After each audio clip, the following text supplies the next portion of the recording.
Here's going to be a spoiler-free review of Inside Out 2. When the first Inside Out came out in 2015, it immediately joined the ranks of classic Pixar films. It was the studio doing what it does best, which is storytelling and filmmaking that was equally as much fun for the kids as it was the adults, through great filmmaking, storytelling, iconic characters, and appropriately, moments that brought out real emotions. I mean, goddamn, that Bing Bong scene. For a kids film, Pixar, y'all didn't have to do that. The nature of being a simple story about a girl going through the ups and downs of life and growing pains left room to explore the further adventures of Riley's emotions through a sequel. Interestingly enough, while obviously fans of the original Inside Out and to a larger extent Pixar fans would have a whole lot of reasons to look forward to a sequel, I feel like Disney as a company was the party most looking forward to this film because they just really need a hit, both critically and financially. 2023 was just an abysmal year for the company box office wise, and Pixar as a brand during the last few years during the pandemic era really suffered a number of losses, as a lot of their films were either relegated straight to streaming or just sucking through a straw like Lightyear. But the combination of good reviews plus the comeback story at the box office that Elemental was showed that Pixar might have some hope going forward. I saw Inside Out 2 on its Thursday night opening, and as I do with all my reviews or movies that I see, I did not look at any reviews before going in. In Pixar's Inside Out 2, now a teenager, Riley's next steps in the pursuit of her hockey goals bring out new emotions in her, which clash with her already entrenched emotions that we saw from the first film.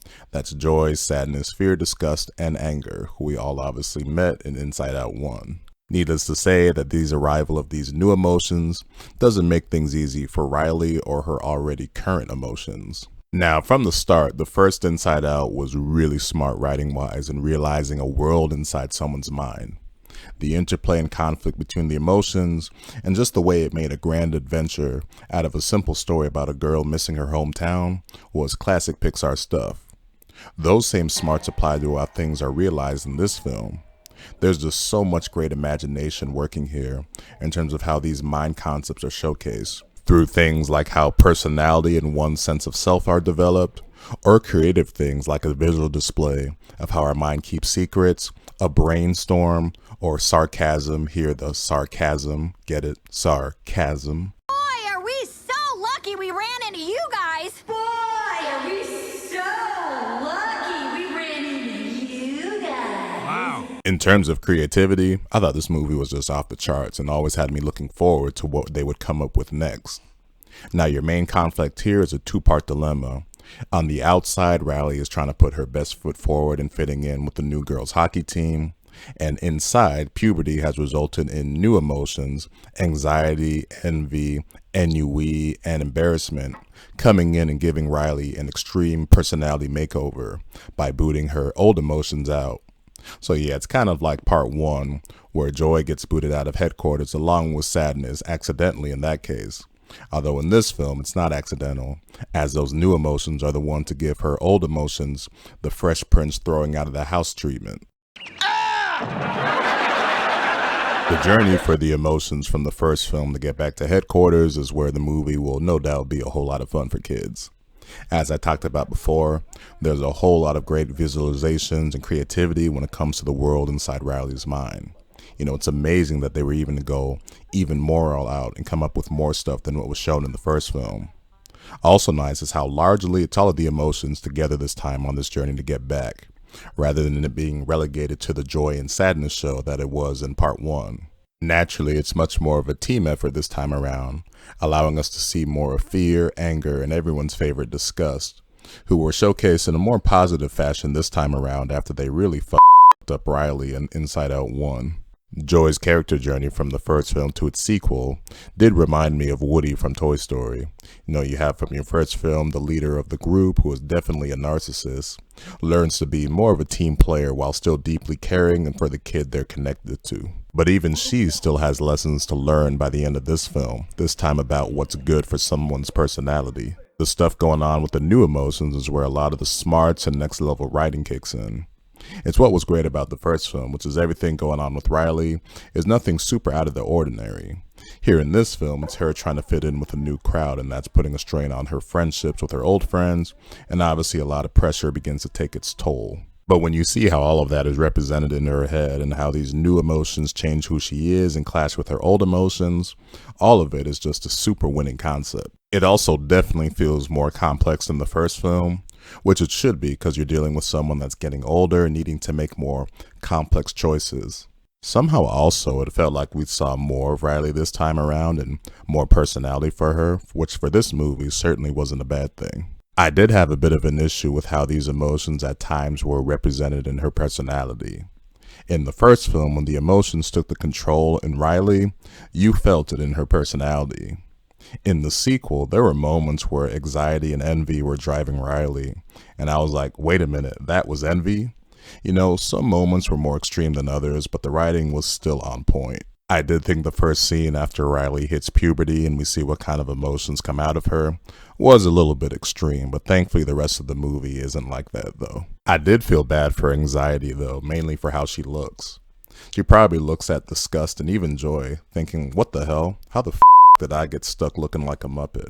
Although you definitely felt her presence as the catalyst for the change in Riley, and Maya Hawke's voice acting was great as well. The voice acting was great everywhere else also, from your new voices for the new emotions and those who returned from the first film, Amy Poehler and everyone else. I think there was a new voice for Fear, but it honestly sounded like the same guy.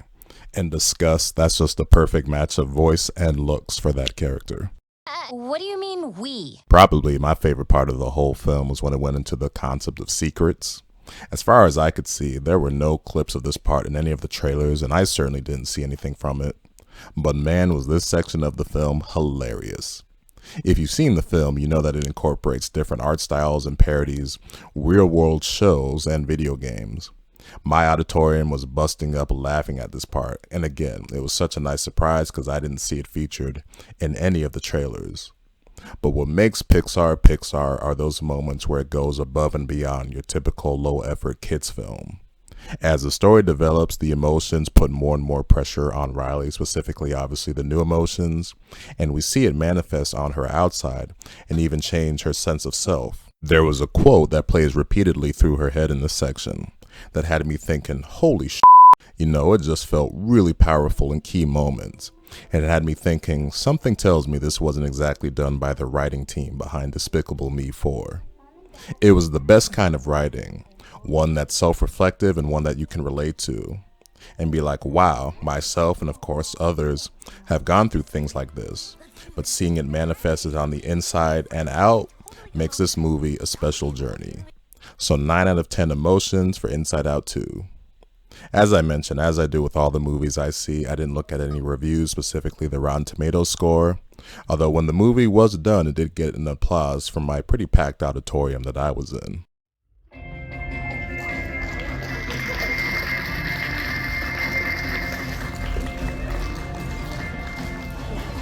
You could watch this film and naturally your first reaction be that, holy shit, Riley has a whole lot of issues.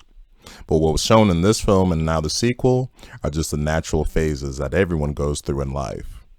In talking to some friends afterwards, we realized that this is probably the best non-Toy Story sequel that Pixar has done.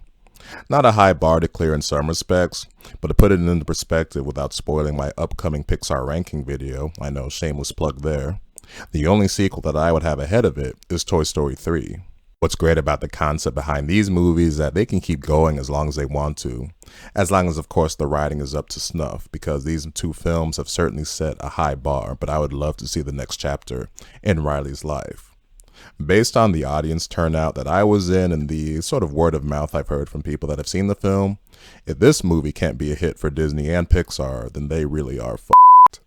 So that'll do it for this review of Inside Out 2. If you made it to the end of this video, thank you for watching.